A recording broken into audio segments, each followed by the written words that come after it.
Fredrick blinked several times as his eyes adjusted. The day was no longer windy or rainy, but warm and clear. Not a cloud in the sky. The air filling his lungs was clean and fresh, no longer burning. Birds hung in a bright blue sky as he scanned his surroundings, taking stock of this new environment. There was a concrete platform under his feet and a trolley car behind him that slowly moved off with a hiss of electrics.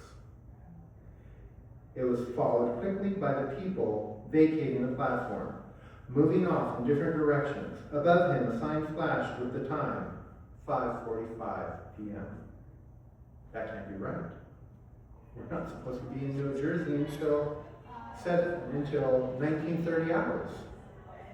Traces of the ocean, with harsher salt aromas, tingled his nose. What? He continued to take in the new environment. The platform had walkways leading off to a building with a sign above the entrance. People rushed in and out, some with luggage. The building was unlike any he had seen before. The structure appeared odd, and the design felt wrong and off-putting, but it had a grandness to it, like one of the hotels he saw in New York or in Rio de Janeiro. Adjacent to what he assumed to be a hotel stood a much plainer, more utilitarian type of building, all of glass. Maybe a sort of office or commercial building? He couldn't be sure. Behind these structures was an airfield with a mighty airship unlike any design Fredrick had witnessed, floating barely 10 feet above the earth, moored at a docking platform. People buzzed about, tending the vessel, with vehicles rushing to and fro as crew supervised the fueling and other maintenance of a monster airship. Everyone steered with a purpose familiar to Fredrick. Despite his new location, the work of an airship remained the same from what he observed. However, this airship had dual sections, seemingly fused together, and the shape wasn't oval. The vessel was contoured and more flattened. Regardless, the Hindenburg would have been dwarfed in size should the ship be here. Where was the Hindenburg? Where was Wilhelm? More importantly, where was he? What happened with the fire and the bellowing of that beastly sound of the ship? All the people, his crewmates and the passengers, where have they gone? He scanned his body, taking inventory. He didn't appear injured, but he now wore civilian clothes.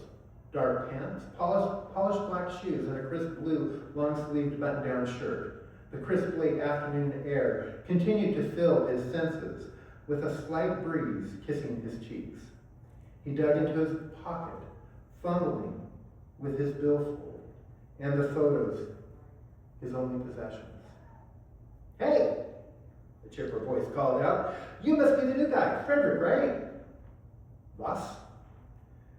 Fredrick responded in his native German. The man before him wore an unfamiliar uniform with a leather satchel draped across his chest. Not military, definitely not Nazi or American. The bars on his shoulders signified some sort of rank, perhaps an officer, if he had to take a guess. The officer had short brown hair and hazel eyes. His slim frame offset his shorter height. A bright, toothy grin dazzled Fredrick's eyes. He had never seen teeth so light. He pulled his thoughts away from the man. Fredrick couldn't afford to be distracted by his appearance. "Wo bin ich? Wo ist die Hindenburg?" Fredrick asked, barely noticing the man before him any longer. "Oh, crap." The English words rushed from the officer's mouth, waking Fredrick from his trance. "I'm sorry, man, I don't speak German." He pulled out some kind of device from his satchel and tapped away. "Wait, didn't your file mention you spoke French and English?" "Yes, sorry. Noises of the various vehicles echoed around him, but not all the hullabaloo could be coming from the few vehicles he saw. There must be a larger roadway nearby. What was happening? There were more buildings all around them with more voices speaking in English and other languages. It reminded him of being in Berlin or New York or even Rio de Janeiro. All this commotion and noise, how could anyone hear themselves think? He pushed the foreign racket from his mind and focused. He'd need to calm himself if he didn't want to be found out. Off to what assumed to be the north lay the huge ship, and beyond the airship, water, a bay, perhaps. This might be a new American airship hangar. He had seen the one in New York, connecting to the Empire State Building. But that wasn't a field or a Zeppelin yard. A roar above him caused him to duck his head and glance up towards the sky. What? Fredrick pointed at the tail end of a plane rushing off. Never in his life had he seen a plane of that size and configuration. Had America been planning for war and building all these huge machines? Germany and the Nazis had no chance of winning against such things. The man followed Fredrick's gaze. It's just a plane. Loud, I know. We're in the flight path. Annoying, really. Anyway, the man before Fredrick studied him, a look of uncertainty on his face. Look, if you don't speak English, we're going to have an issue. And I really don't need any issues today. We'll have to hold off on your contract until we get things sorted. I understand wanting to be transferred to the Hawaiian Sun is English. Yes. Apologies. Hawaiian Sun. Right. Fredrick asked.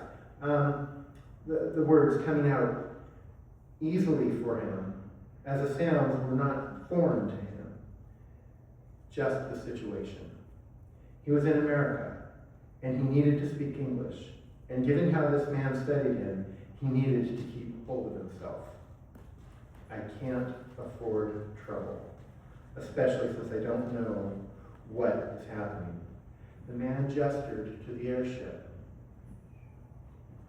Tri-cylinder airship design with a mix of rigid and non-rigid inflatable hull made from some of the toughest non-flammable composite flexible structure material around, including a mix of Kevlar, polyethylene, and polycarbonates. The lift is a hydrogen and helium dual-use system with all the latest and greatest safety features. The man laughed. I know, I sound like a total nerd. I know. But man, someday, hopefully, someday, I'm gonna fly her. Well, maybe. There's a lot to it. But still, maybe I'll get there. Anyway, airships are so much better than those metal death machines. Zooming around the planet. Where's the style? Where's the elegance? The grace? He faced Fredrick. So, you speak English? Yeah. Yes. That is where Fredrick and Leo meet for the very first time. And from there, shenanigans ensue. They go on an airship, they travel. They might find love. Not together, but they both have romantic things going on outside of being on an airship. So, that is a little bit about Hawaiian Sun, my latest book. You can get it anywhere books are sold. If you guys want a business card or a bookmark, that's what they're called. I have those with me if you want more information. I'm happy to take some questions. I think I didn't go over my time. Am I still good? I'm still good. So I'm happy to take questions, or I can sit here and chat. If any of you have any questions for me?